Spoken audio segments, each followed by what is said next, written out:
Jimmy Akin's Mysterious World is brought to you by the Star Quest Production Network and is made possible by our many generous patrons. If you'd like to support the podcast, please visit sqpn.com/give. Previously on Jimmy Akin's Mysterious World.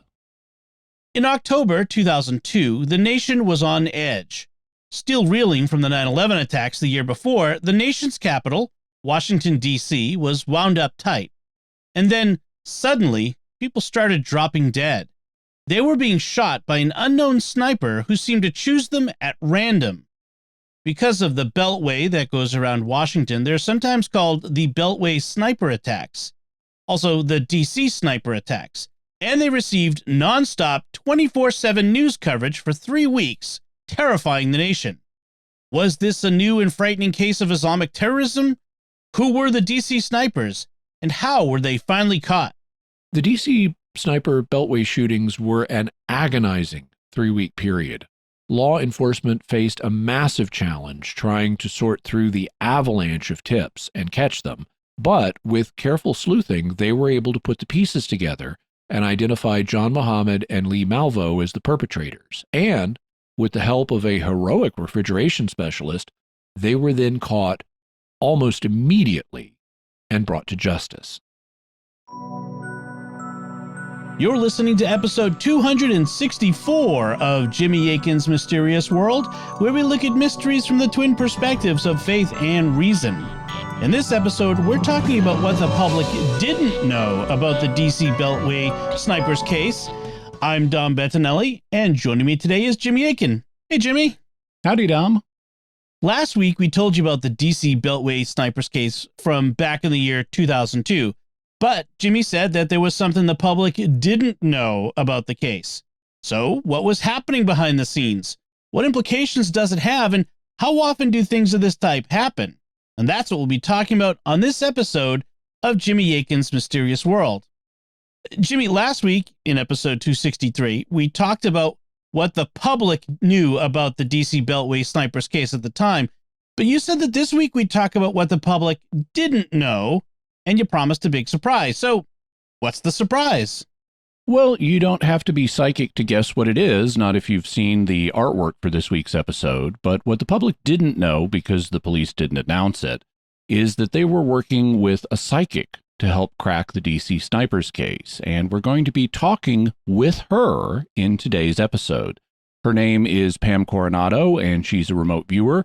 We've talked about remote viewing in several episodes, but we introduced it back in episodes 102 and 103, so you can go back and listen to those episodes for a general discussion of the subject. As we've discussed before, remote viewing began as part of the Defense Department's Stargate Psychic Spying Program, but remote viewing has many applications, including helping law enforcement and finding missing people. Pam Coronado has an extensive background in those areas. She has helped dozens of law enforcement agencies, and today she's going to tell us about what happened in the DC Sniper case. She'll also be telling us about her own work with law enforcement, and she'll be telling us about other psychics who also help the police. So without further ado, here's my interview with psychic detective Pam Coronado. Pam Coronado, star of the Discovery Channel's popular series Sensing Murder, has been involved in psychic criminal work since 1996, when a dream provided her with the information needed to help a search party locate a missing woman in California. Since then, she has consulted as a psychic detective to large and small police departments, state, federal, international, and private agencies. Pam has demonstrated her skills on live television for several networks, including A&E, Biography Channel, and the Discovery Channel. Extensive training has enabled her to use a wide variety of tools, including controlled remote viewing, clairvoyance, clairaudience, and psychometry to gain insight into a crime or missing persons case. Pam is past president of IRVA, the International Remote Viewing Association, and she is co-founder of the Fowler O'Sullivan Foundation, which helps families who have missing persons who are hikers. Pam Coronado, welcome to Jimmy Akin's Mysterious World. Thank you. Glad to be here. So last episode, we covered what the public knew about the DC Beltway Sniper case. when did you first hear about the case? Was it through the news media? The first I heard about the DC sniper case, absolutely. I think I was hearing about that on the news. And how did you become involved in the case? I had a working relationship with an FBI agent. So I had already established a working relationship with an FBI agent there in DC. And so we got to having a conversation about that and then started, talking back and forth about what I felt was going on and what was where this was all going. And how early was that? The case itself took about 13 days to play out. Were you contacted or in conversation with your FBI friend from day one, or was it a bit after that? It was probably about maybe it must have been around day two because there had been a couple of shootings by the time he started asking me questions about it. Mm-hmm. Yeah, and initially after the first shooting, they didn't even know that it was a pattern yet, so it took a while for them to realize that. Right.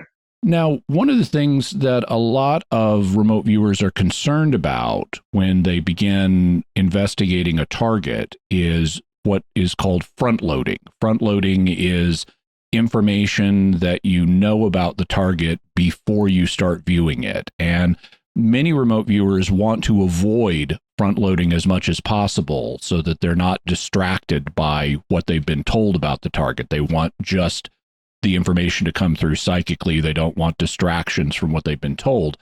Did you have a problem with front loading in this case since it was all over the news media? Definitely. Definitely. It was, there were so many unknowns that, of course, that was fine. I could work on the unknowns, kind of focusing on who was doing this, why they were doing this, where this was going. Because in the very, very beginning, I told them there would be 13 victims, but there were definitely times where what was happening in the news media was interfering with my work because one of the examples of that was that I just made the assumption that they already had the vehicle. So I just went off the assumption they already knew what the vehicle was. And so I went and jumped on the white box truck train. I didn't even bother to look at it to see if I saw a different vehicle. What were the initial psychic impressions that you got about this case? You mentioned you had an impression that there would be 13 victims before it was over. What else did you sense about it? I sensed that there were two males. One was older, more like a father figure, and that he was kind of running the show, and the younger one was sort of following his lead. I did feel like it's interesting because I was very confused, and the agent didn't believe part of what I was telling him was that I felt like they were, I heard the name Muhammad. So I heard the name Muhammad in my head and I saw the dark skin. And so I made the leap to, well, they must be Middle Eastern. And that, was also one of my CRV mistakes. But I knew that there was some metaphysical. The part that was really confusing was that I felt and knew there was some sort of metaphysical knowledge, which didn't fit in with my concept of being Middle Eastern. So I couldn't really figure out why. I was really struggling with that part. And so were they. So were they.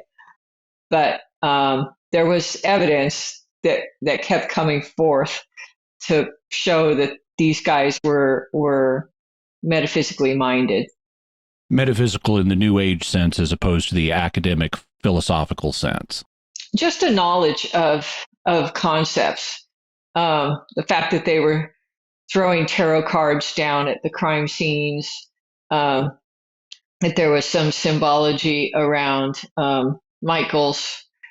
Every crime that happened, every shooting that happened was which, wasn't put out in the public, but it was happening within I think it was a quarter mile or half a mile of a Michael's store.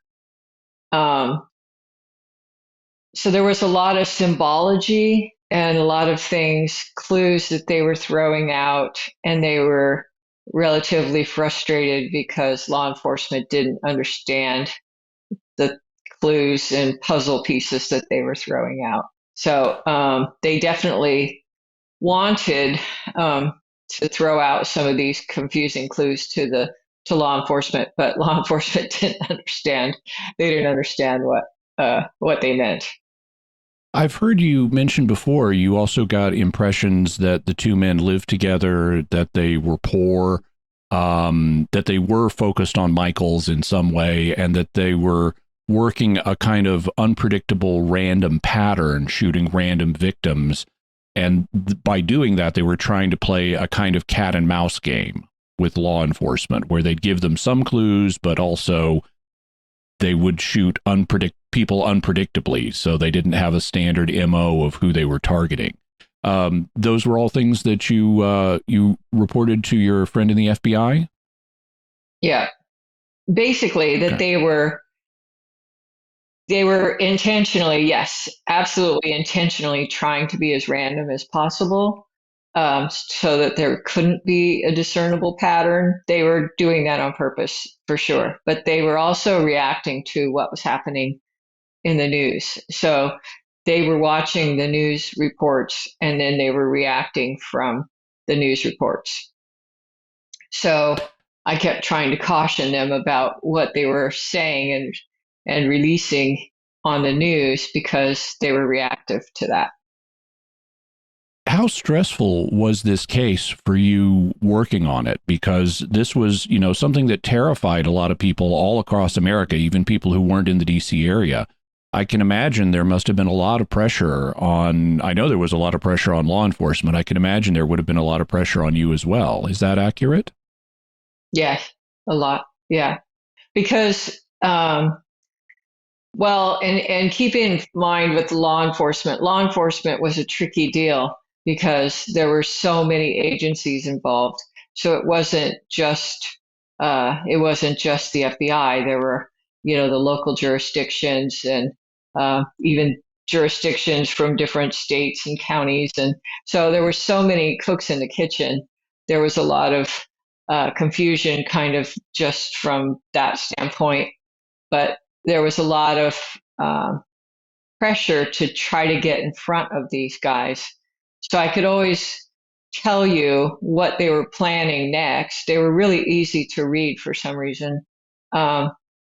I could usually tell you what they were going to do next, but I couldn't pinpoint where. So that was really stressful for me, is kind of knowing what they were up to and what they were planning, but not being able to pinpoint. Like I knew they were going to shoot somebody at a bus stop, but I couldn't identify which bus stop. I knew they were going to shoot at a child. So I knew these things, but I couldn't get out in front of where so they could hopefully, intervene. Now, later, as the case developed, you received some additional psychic impressions. You mentioned one of them. You perceived that there was going to be a victim shot at a bus stop, and in fact, he was the final victim. He was a bus driver who was standing on the steps of his bus when he was targeted. What were some of the other impressions that you got as the case developed? I know that one of them involved Michael's, the store. Right. So with Michael's, I kept feeling like, investigators thought that at first they thought they were disgruntled Michael's employees or something. They couldn't figure out what the Michael's connection was either in the beginning. And so when I looked at it to see what I felt that was about, I kept feeling like it was a nod to Archangel Michael, who is the protector of law enforcement. So I actually felt like it was a little bit of a veiled threat, which plays out later. to be true. So that was that. But I also kept hearing 41. So I kept hearing 41. And of course, I think the second Michael's, it was the second Michael's attack was number 41. Or so, I can't remember if it was number 41 or if it was the zip code 20041. It was something like that. What I have is it was in zip code 20041. Yeah.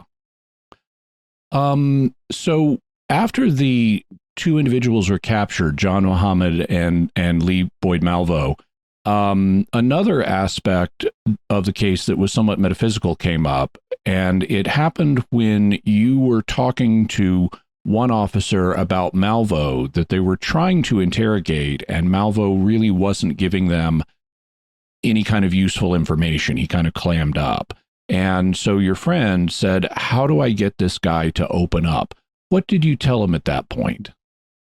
Yeah. I told him that they believed they were smarter than everyone, and that the only way to get him to gain, he was going to have to gain his respect, because otherwise they weren't going to say a word. So I did recommend that they start speaking about metaphysical subjects. So I did recommend that they talk about things that obviously these guys were trying to throw out all these clues. So respond to that. And that's what got him to open up. He started talking about the Matrix. And he said that they would sit at the bus stops, the truck stops at night, and they would watch that movie. They'd watch the news on their computer and they would watch that movie. So I think they watched that movie every single night or something like that. So when he started mentioning that kind of thing, then the floodgates opened. And they kind of fantasized about being Neo and Morpheus from the movie. I believe so. What happened was they had a grand plan. So they in their mind there were phases. So this was phase one. Shooting civilians randomly was phase one. But if they didn't get what they wanted, they were going to amp up to phase two, which we learned all of this from their interviews. From phase two, they were going to start shooting law enforcement. So they're going to ramp up the terror level by starting to shoot at law enforcement. So, and that's what they were indicating with trying to indicate some of the clues they were leaving in notes and cards and things like that. But that's, where they were headed with it, is what they were intending. Any other insights about this case you want to share with us, the DC Beltway sniper case in particular? Gosh, it's been so long. Just 20 years. I don't know if I'm forgetting anything about that one. Did you have any other questions about it? No, I just wanted to see if you had anything you wanted to say about it. Not really. I hope we don't have another situation like that ever again. I know that Amen. For myself, I've done a lot of training since, and since then I've done a lot of training, and I'm much better at tracking fugitives in real time. So I've actually practiced that with a department that I work with. And I've gotten much better at actually real-time viewing and being able to track fugitives, much better in real time. So I feel like I would be more equipped if we did have a situation like that. Well, I'm glad you've been able to do that training, but here's hoping we don't. Right. Even in this case, though, you had some remarkable hits. I mean, quite a bunch of them. I mean, you got that there would be 13 victims. You got that there would be two older men, one who was older in the mastermind, one who was younger and a follower.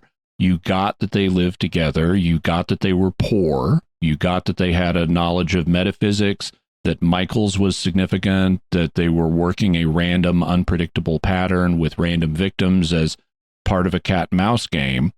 You did have a miss when it came to them being Middle Eastern, but that could be understood as, you got the name Muhammad, which turned out to be the name of one of the perpetrators. So putting all that together, that's a really remarkable track record for this case. Thank you. Yeah. So let's talk about your psychic detective work more broadly. How did you become involved in doing psychic detective work in the first place? I was having a pretty normal life with a husband and 3 kids and normal Southern California housewife. And I started having very remarkable dreams. And one dream in particular happened to be where I was riding in the back seat of a car with a man and a woman in front of me. And the man in the dream turned around and glared at me, and I knew him to be my husband. Only in the dream, in the dream he was my husband, but of course I'd never laid eyes on this person before. So I realized I was dreaming through somebody else's eyes at that time, and I also realized that they were getting ready to kill me, that I was in grave danger, and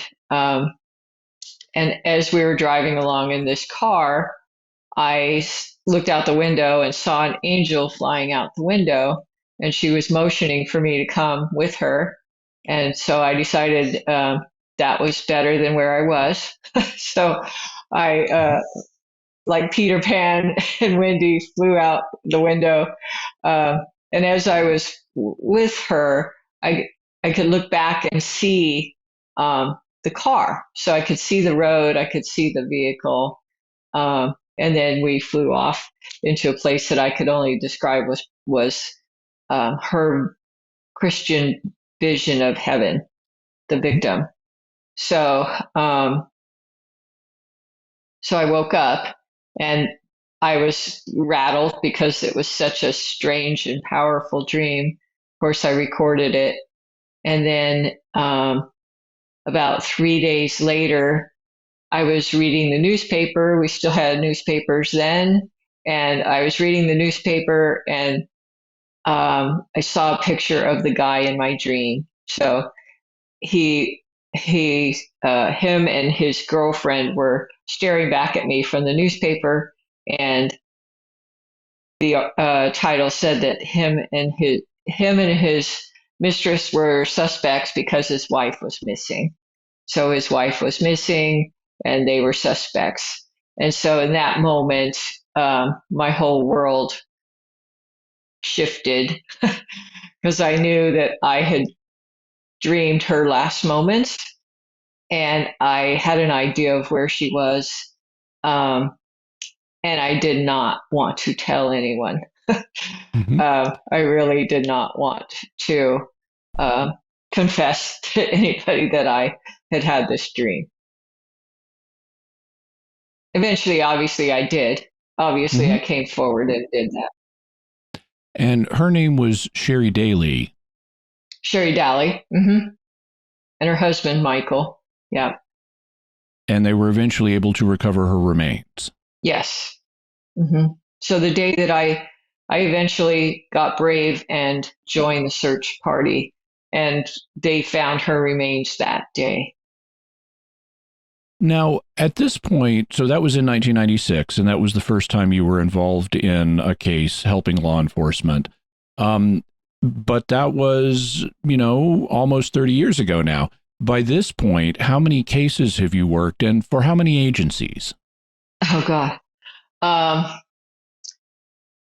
I have worked hundreds of cases.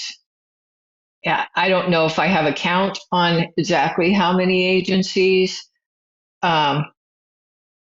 Probably at least 50, somewhere in there, maybe. I know I've got 30 patches. I've got 30 patches behind me. And you were very kind to send us a photograph of some of the patches that you have framed, and there were 24 patches in the frames, and they're also behind you on the wall. Yeah. And so I knew there were at least 24 agencies, so it was in the dozens. And you estimate maybe 50 at this point. Yeah. Yeah. Because those I had, and then I had a show when I did Sensing Murder, of course, that's 11. We had 11 episodes there. And then there's been countless cases I've worked on behind the scenes, small cases that nobody's ever heard of, that kind of stuff.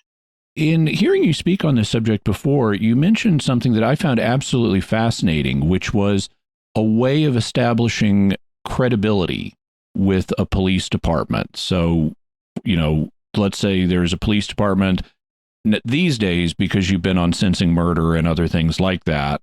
A lot of agencies will already know who you are, but you figured out a way to demonstrate credibility to a police department that you hadn't worked with before.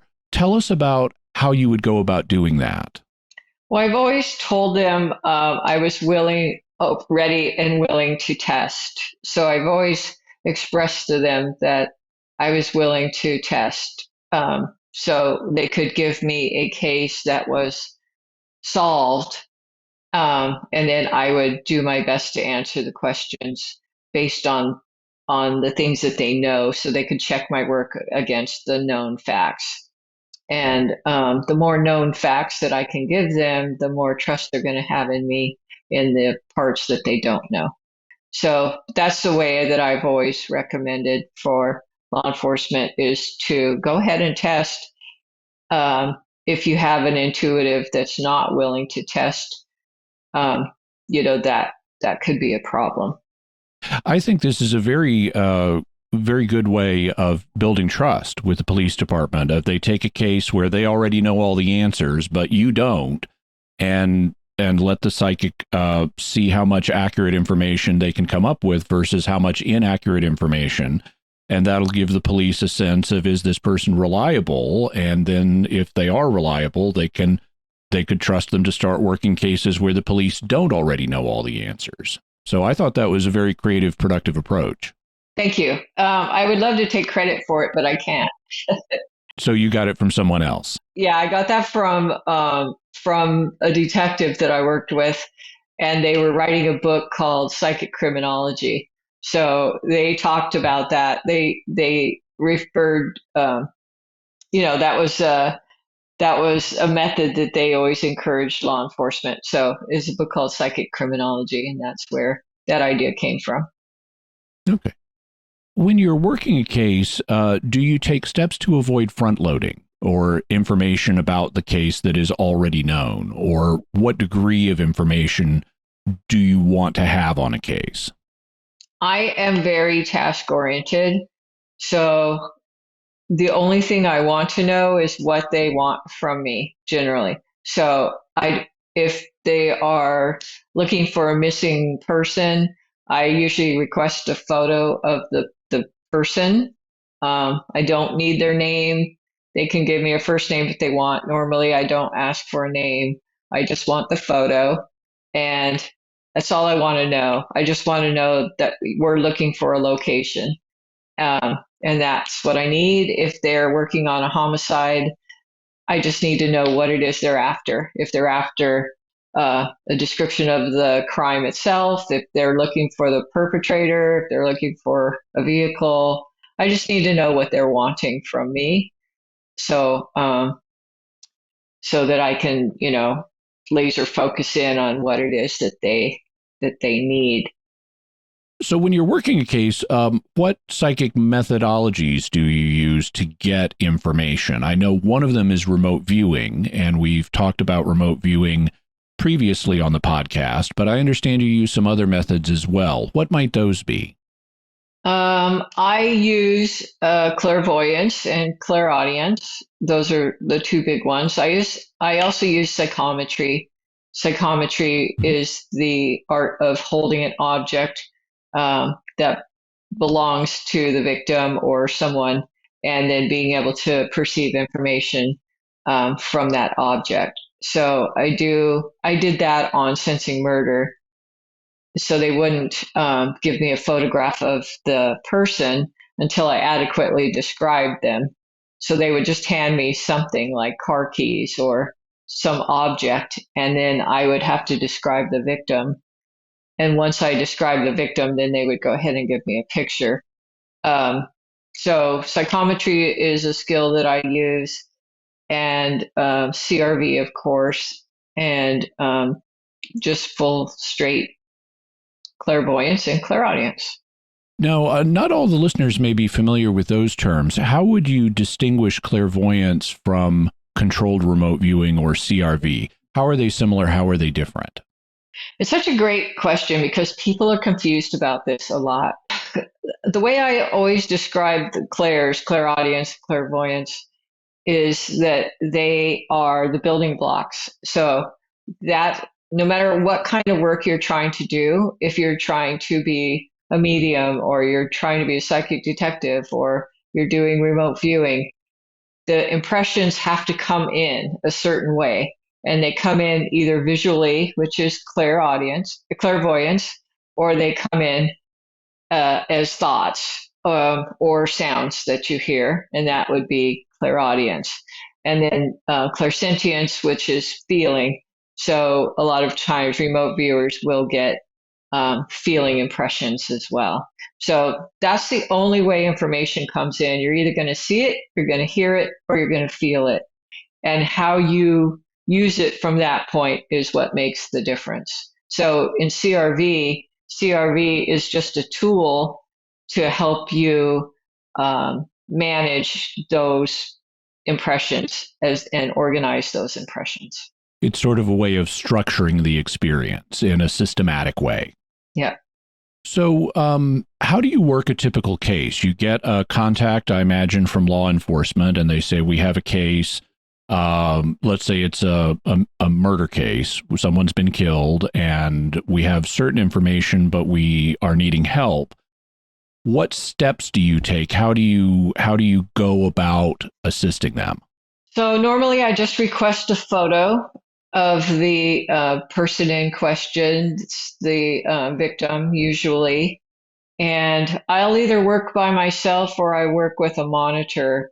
So I have a detective friend who I met probably 15, 20 years ago on a case, and she's a fantastic monitor.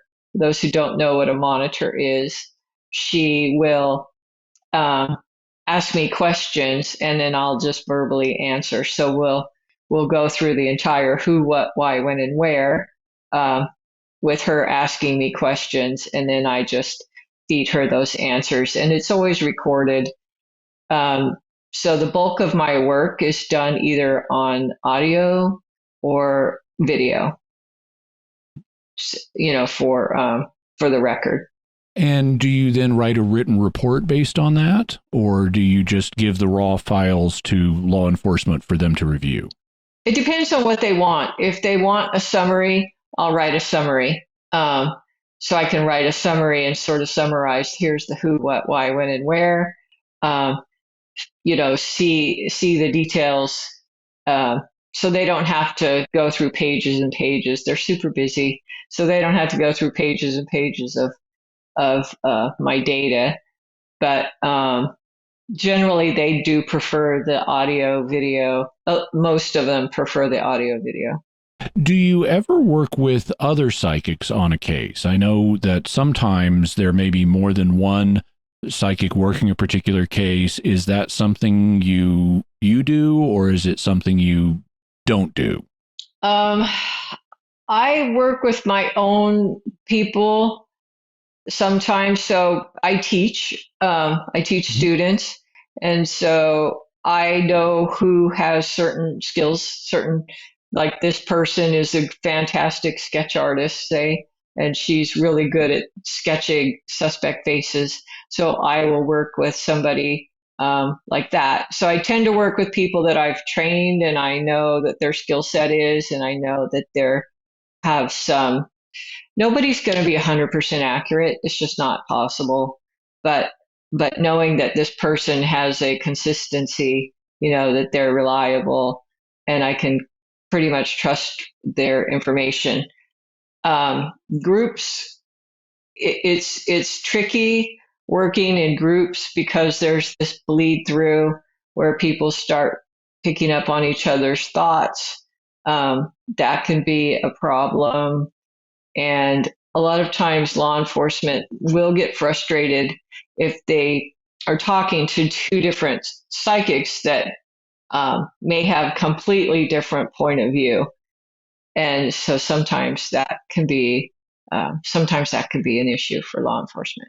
I always tell them, make sure that person was vetted and tested before you decide who you want to work with. Have you ever had to testify in a court case about the psychic aspect of your work? Well, I almost had to testify, but it was because the person said some incriminating things to me while I was out there working on the search. So it was it would have been as a regular witness, but not, they do not consider psychic information as testimony. I haven't seen that. So, thankfully, I'm glad that the court relies on hard evidence. They rely on hard evidence. And so that's as it should be. Yeah, I can imagine how a defense attorney would love to get a psychic on the stand under cross-examination and use that to impeach the prosecution's case. I mean, look at these prosecutors. They have no case. They're relying on psychics, and that could be very damaging to the prosecution. So I can imagine that that law enforcement would not want to have to bring a psychic into court. Which raises another question, which is, how does law enforcement feel about you talking about these cases now that they're done? Are they okay with that, or, are they not?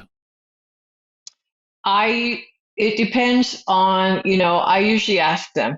So I usually ask ahead of time how they feel about me talking about a particular case. But generally, if a case has been through the courts, it's open, it's all public record anyway. But usually I have a good rapport with my detectives, and I ask them how they feel about me coming out publicly about any work that I've done with them. Are all psychics suited to do this kind of work with law enforcement, or is it something that it's okay for some psychics to do it? They're psychically or emotionally or mentally equipped, but other psychics might not be. Is this something for everybody, or is it really something you need to have some special qualities to do? Yeah, it's really not for everybody. Some people, and I know some really talented psychics who are just not cut out for the content. They're just too sensitive. It just keeps them up at night, bothers them way too much, and they just cannot handle the content of it. So anybody who is just emotionally overwhelmed with the content is not going to do well in this field, no matter how talented they are. Yeah, because they're going to be psychically accessing or maybe seeing with their own eyes crime scenes and human remains and disturbing scenarios. And so I can imagine a lot of people would say, that's not my thing. I had a detective say this to me on one of my cases. I was describing a crime scene, and I was describing what was happening, and I was describing the screaming that I could hear, and the succession of gunshots and the dog barking and all of these sounds. And he was looking at me just horrified. He was just looking at me horrified. And I said, what? And he said, I would not want to be you for anything. He said, when I get to the crime scene, it's all quiet. It's already over with. It's quiet. I don't have to hear those sounds. So that really affected me, because I realized, yeah, you are witnessing some really, really horrible and disturbing things. But it was the FBI that taught me to stand back and be the observer and not get overly engaged or attached to what was happening and just watch it from the observer point of view, which is hard to do. It took a long time to learn how to do that. How common is it for law enforcement agencies to work with psychics? I mean, have you ever run across any, for example, that just utterly refuse to? I have not. There are some departments that are not super friendly. They're known for being what we call unfriendly. Usually, the bigger the department, like let's just say LAPD, they're unfriendlies. But the sheriff's department is not. They're friendly. So most departments, 99% of them that I've come across have worked with a psychic in some capacity. So it's really, really common. They just don't put it out there. There's a couple of reasons they don't put it out there. One is, the old-fashioned giggle factor is still alive.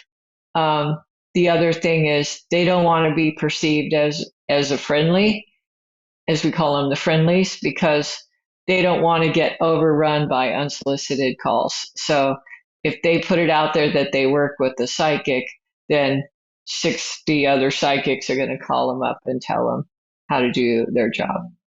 That leads to my next question, which is, I mean, and it's, by the way, I just want to comment, 99% working with psychics in some capacity. That's really impressive. That's very widespread. And even though the data may be anecdotal, it's still really impressive data. And I would understand why they wouldn't want to talk about it for both of the reasons you just named. That they could be mocked, and then also they could be overrun, because lots of people have psychic impressions. I mean, you'll have people be sitting at home, they're listening to the news, they hear about some major case that's in the news, and suddenly they have a psychic impression and they want to report it to law enforcement. So from law enforcement's perspective, though, that's not necessarily a help. As I discussed in the previous episode last week, one of the complicating factors in the DC sniper case was they got like over 100,000 leads that people phoned in, and some of the leads that were accurate never got followed up on because they were just overloaded.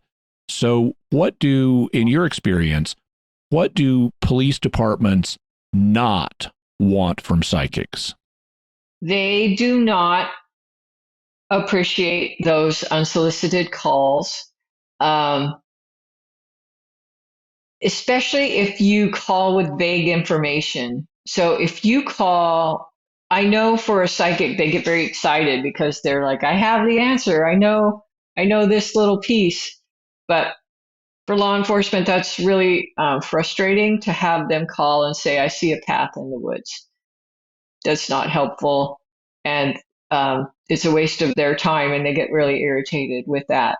So they don't like those unsolicited calls. They really don't appreciate them. Can you imagine being I usually use the analogy of being a mechanic working on a celebrity's car, and then all these random people calling you and telling you how to fix the car. It's something like that. But they don't. They also want you to, I always say, act normal, be professional. They don't want you to walk in and tell them that they are talking to their dead grandma and start giving them information about their personal life. Some psychics will do that to try to gain some credibility. Don't do that. That will put them off. That definitely will put them off. It would be better to work a solved case and for no them. Tarot cards on the desk. Yeah. Yeah, it would be better to work a solved case for them rather than start telling them information about their personal life, that if you want to establish a professional relationship. Correct. Yeah.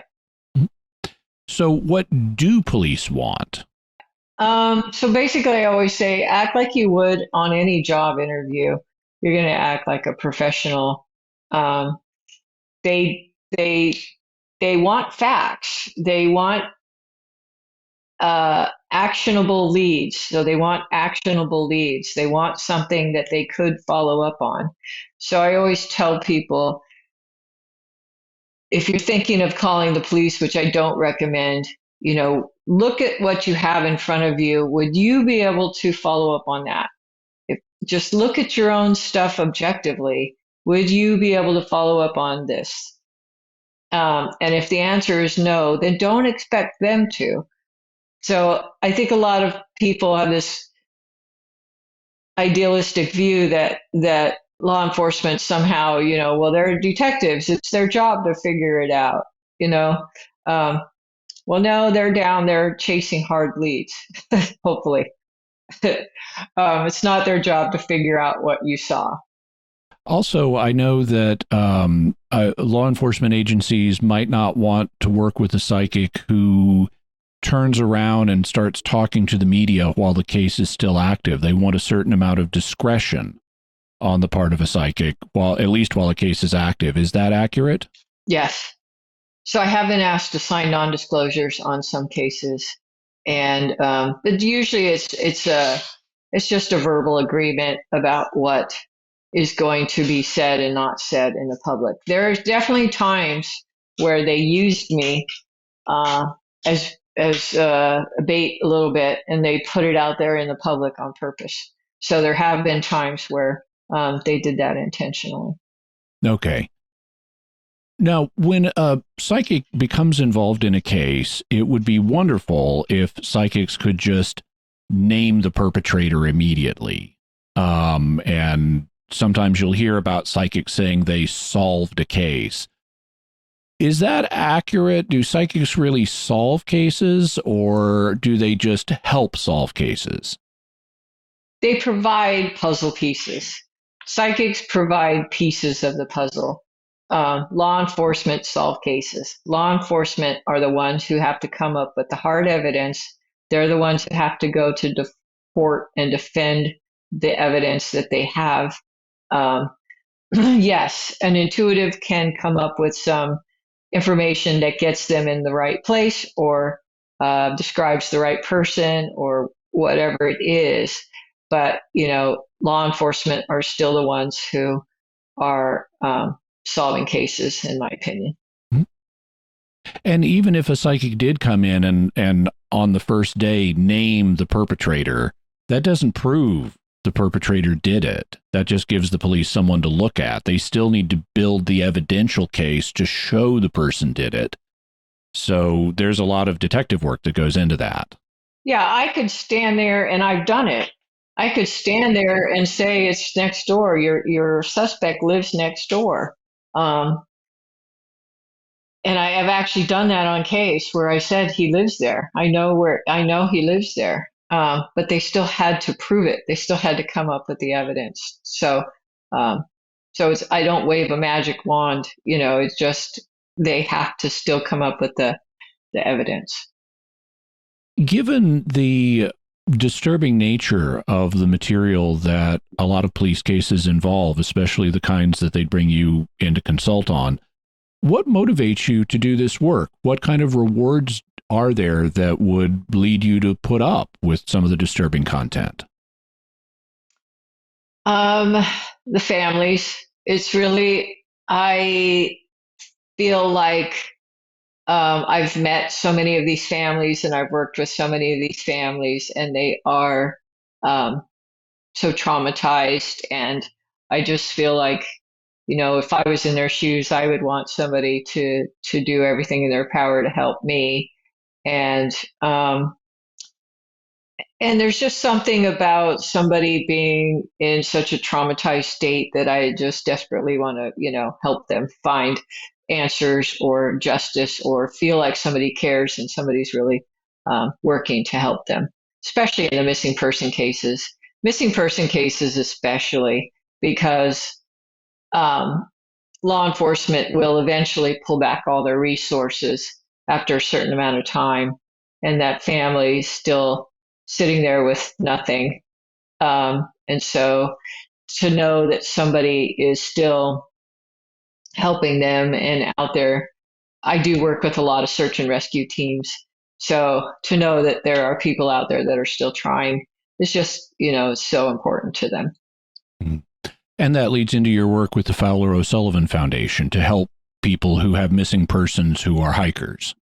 Yeah, the Fowler Foundation was founded for people who are lost in wilderness and extreme conditions. So a lot of that translates to hikers. Um, we started off focusing on the Pacific Crest Trail, PCT, but we've expanded to other types of cases too. But yeah, that's an extreme. Those cases are extremely difficult. Well, is there, thank you very much for joining us on Mysterious World. Is there anything else you'd like us to know or anything you'd like to pitch? As far as pitching, I teach classes. Anybody who's interested in doing this work, I do teach classes so that they can kind of try it out in a safe environment and see if it is something that they enjoy, if they do have a knack for it, that kind of thing. So I do try to provide a safe environment for people who are having these kinds of experiences and they don't know what to do with them. So I have ongoing classes all the time for that, and I do teach a lot of just intuitive development and CRV and that kind of thing. So I'm 24/7 talking, thinking, doing intuitive work.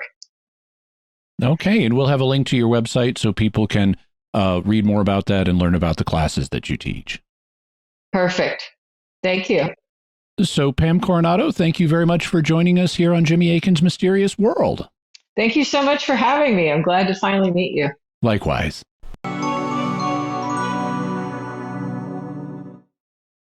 All right, and that's the interview with Pam Coronado. Before we get to the rest of our show, we'd like to take a moment to thank our patrons who make this show possible, including James L., Tom O., Aaron D., Amy G., and Lee H. Their generous donations at sqpn.com/give make it possible for us to continue Jimmy Akin's Mysterious World and all the shows at StarQuest. And you can join them by visiting sqpn.com/give. Jimmy Akin's Mysterious World is also brought to you by Fearvento Law PLLC, now assisting clients with expungements and set-asides of Michigan convictions. To learn more, call 231-202-3321 or go to fearventolaw.com, FIORVENTO law.com. And by DeliverContacts.com, offering contact lenses at low prices with free delivery. Visit DeliverContacts.com. Jimmy, let's take a quick look at what Pam Coronado told us today from the faith and reason perspectives. What should we say from the reason perspective? The existence of psychic functioning is obviously controversial in many circles, and not everybody believes in it. But if it does exist, then it could be of benefit to law enforcement agencies and people who have been seeking missing persons. Some law enforcement officers do believe it exists and that it's helpful enough to risk the potential embarrassment or career difficulties of bringing psychics onto a case, which is saying something. I was particularly impressed by Pam saying that 99% of the police departments she's aware of have worked with psychics in some capacity. Also, I've heard her say before that law enforcement officers often put dowsing in a different category than other psychic disciplines.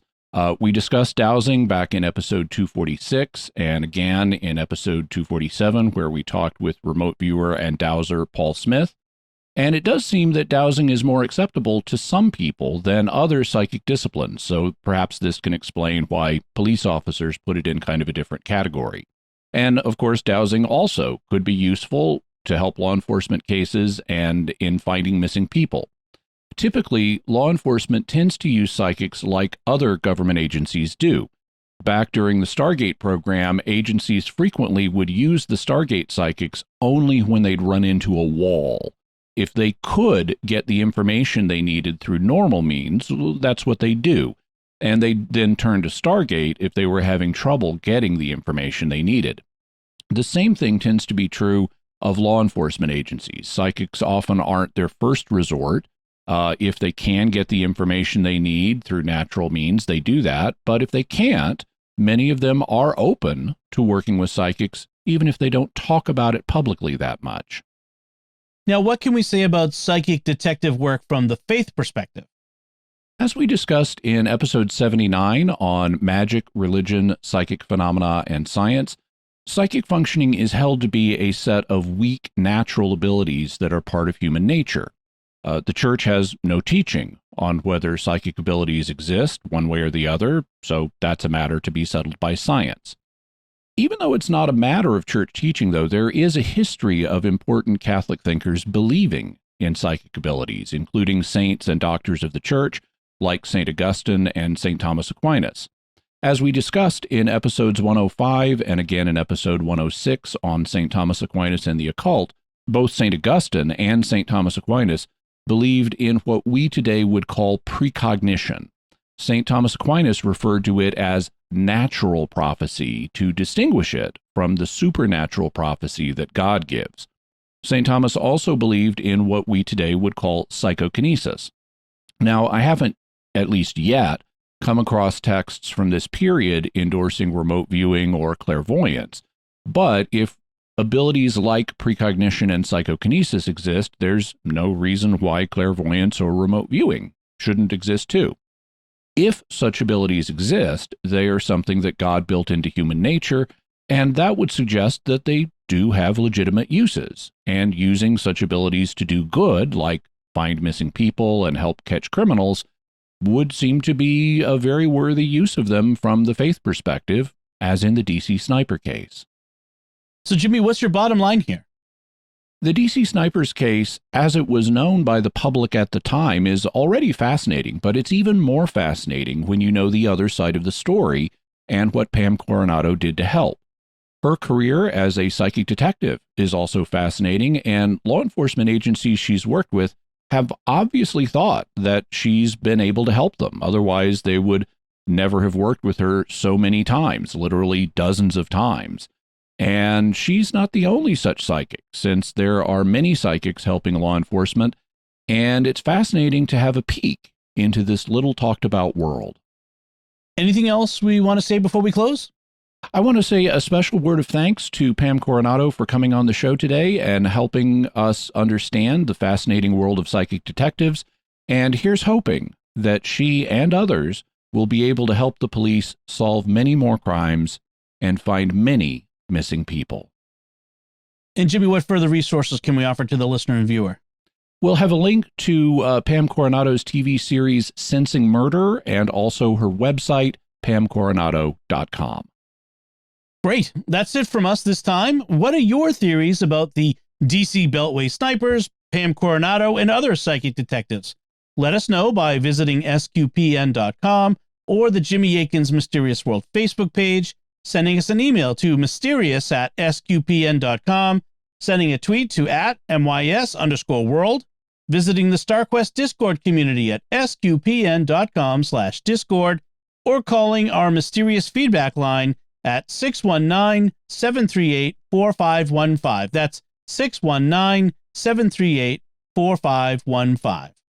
And I want to say a special word of thanks to Oasis Studio 7 for the video and animation work on this episode. You can see the kind of work they do and how much it adds to the podcast by going to my YouTube channel, youtube.com/Jimmy Akin.